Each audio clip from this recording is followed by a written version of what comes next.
Well, you have to start somewhere. And I sense a difficulty in myself to find that starting place. On every endeavor, on any journey, there's a first step. And there's a great fear in that first step that it's going to dictate the direction the rest of the journey. That if we take a step in the wrong direction, we'll be forever walking that way. As if there's no way to turn around or go a different way. So here I find myself wanting to move in a direction and hesitant on that first step. A fear you can imagine if you had to go out on stage and you might fall before you even get to do your bit. So we're afraid to ever go out. Afraid to make that journey. And the funny thing is, the fear is a part of the journey. You're already on it. You're just pretending you're not. And that can take away the fear. That there is no way off Mr. Bones' wild ride. You're already on it. So your fear of taking the ride is really a form of deception. A performance. All right, you say. I don't want to deceive myself. Then what ought I to do? How am I to take this journey where we feel there are so many different ways to look, different ways to be, and our awareness of these ways makes us end up not being any and spinning.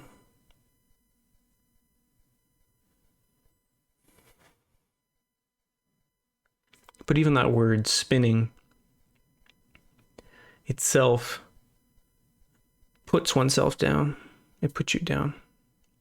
Oh, I can't choose. I can't figure out how to settle. I can't figure out which way to be. I need to find one thing.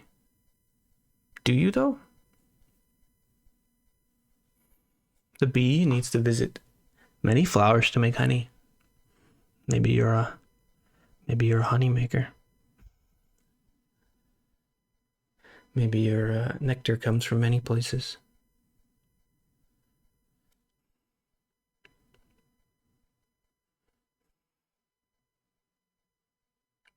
There's a way in which everything is so easy. When we're playing, we know where to go, what to do. We know which toy to pick up. We know how to play. But you take the game and you take your sandbox of toys and you collapse the perimeter and you expand it to the universe, and we make everything your play area, and suddenly we don't know how to play. We don't know how to pick something up. We don't even know what it means to play. It seems to break down. And so I consider that a task, a question, a form of playing itself, is to remember how to play.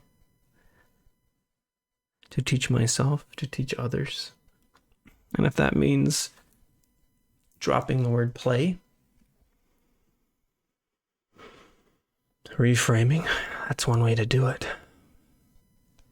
There must be a way to ask questions, to playfulness, humbleness, gentleness, and not lose our severity of spirit, because it's our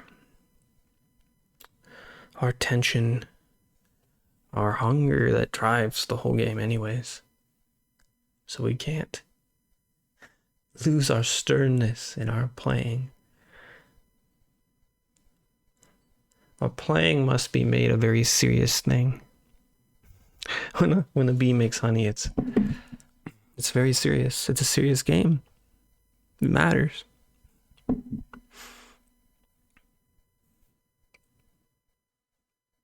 But if we act out this very serious thing with seriousness, we actually do it poorly. It's like if you were an actor and you took your acting very seriously, It was very important to you to do a good job, but the character you were playing was one who was not serious, who was playful. You would take your playfulness seriously. You would say, am I being playful enough? What if I'm not being playful enough? It may be that you are using your attitude, your severity on the wrong level. You need to go back. Take your anxiety and make your anxiety about anxiety. Instead of order 1 anxiety, try order 2. Instead of seriousness with respect to the reality as it's immediately presenting to you, seriousness about, oh, what should I do? Where should I be? Maybe go up a level. Seriousness about playing a role that can answer those questions. Are you taking that seriously? You wouldn't keep asking yourself those questions if you were taking it seriously to play the role. Let us not take those questions seriously. You see, any form of being trapped has a self-deception element.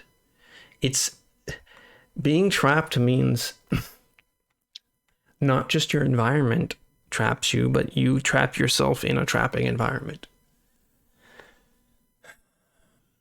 To return to our image of the toys in the sandbox,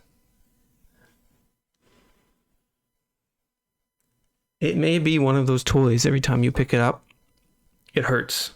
Maybe it's like a porcupine you're playing with. Ow, ow, ow, ow, ow. And I believe you, it hurts. I absolutely believe you. But it's also true that you keep picking it up. That's why I mean a different level. I don't mean to tell you your porcupine toy isn't hurtful. It doesn't hurt you. Even if it is a toy, it hurts. If you squeeze that, ow. But I do mean to tell you that you are picking it up. And so I don't hold you responsible for the fact that there are things that hurt a lot. And there's a way in which it's not your fault, but there is a way in which it is. Because if it's true that there are other things you can pick up, there are other ways you can be, there are other modes of relating to this world, then there is a level at which you do hold responsibility. And as I say that, I can see there's an element in which it is not revealing, because a concept like responsibility is itself a toy. It's part of the playground. It's one of those things you can pick up and might be hurting you. Oh, I need to be responsible. You can put that down too, if that's hurting you. And this sounds like relativism now. When we really try to get to the bottom of things, when we try to speak our deeper aspects, it often will sound relativistic. But that's more the nature of language than the underlying meaning. If we compare speech, or this sort of philosophical searching that I'm trying to share with you, if we compare this to music, you could say music is arbitrary, but it's also not. Certain melodies have more of a resonance. They paint a picture and we listen to it and we get a sense of something. We feel something. Some of them, a melody can be incoherent in a way, and that incoherence can say something useful too. So there's a sense in which I would agree that music is arbitrary, but not all the way. Just because I might want to play a song with some an element of playfulness and movement doesn't mean I would enjoy listening to someone who's just hitting random notes on the piano. Songs have structures, they have layers. Good music has structures and layers. And so I am, in a way, performing a song now for you. But my song is about pointing to your song and my song in a hope of uplifting those songs. And I hope it has a certain coherence, but it also has a playfulness. And it's a way of me transmuting a vibe. A vibe that, for those who need it, might help unravel one area of their self-cluttering. If you need that movement, you may take it or see it.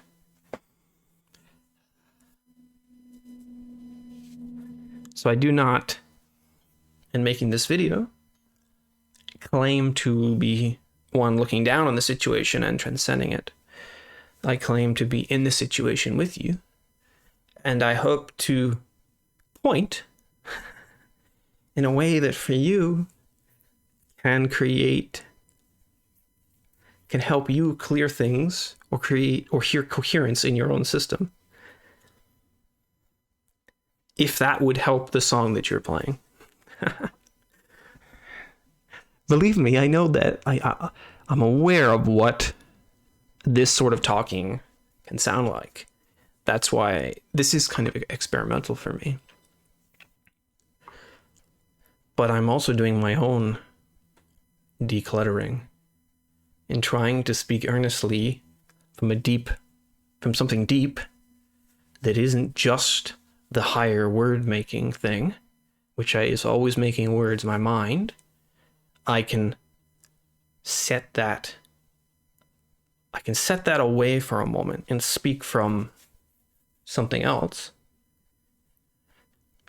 and let this something say what it wants to say. And there's an exploratory nature to that. When we're improvising on a piano,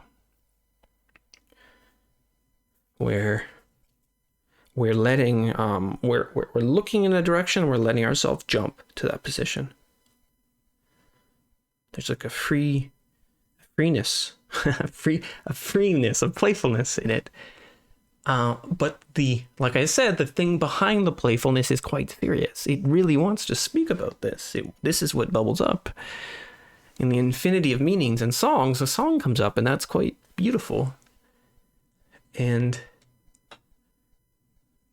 my hope, my wish, my desire, there's a sense of wanting, I could say, of letting that process not be attacking itself and unraveling in a way that it's demonstrating to anything else that wants to unravel in a way that doesn't attack itself. A way of being you that is not in frustration, that is not in not using energy to push both ways, but is also not rigid. And so one word we might use for that is decluttering or unraveling. Unraveling sounds not quite right. It's like it implies running out of something. I mean unraveling in the way that we have a knot and we untie a knot. The rope is still there. We still have the rope to play with.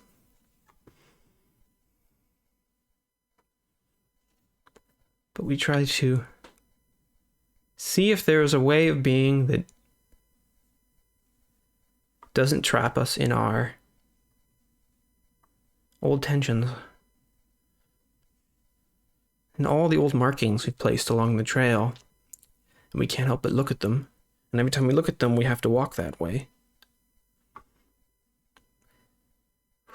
So we let ourselves look where we look, at our markings or somewhere else.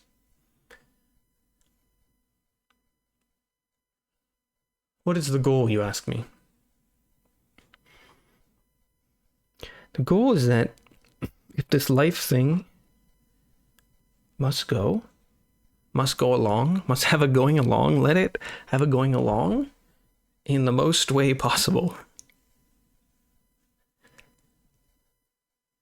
And the definition of the most way possible is one of the things that happens during the going along. So to do it the most way possible means to be updating your most way. The goal changes. Maybe that sounds like nonsense. But I think a part of me is saying something real. And I think a part of you may be able to hear it and respond. And let go that you may hold up what you are clinging to and share that. Because you probably do you do have something that your unraveling wants to say, wants to be your song. So let it be the most thing possible.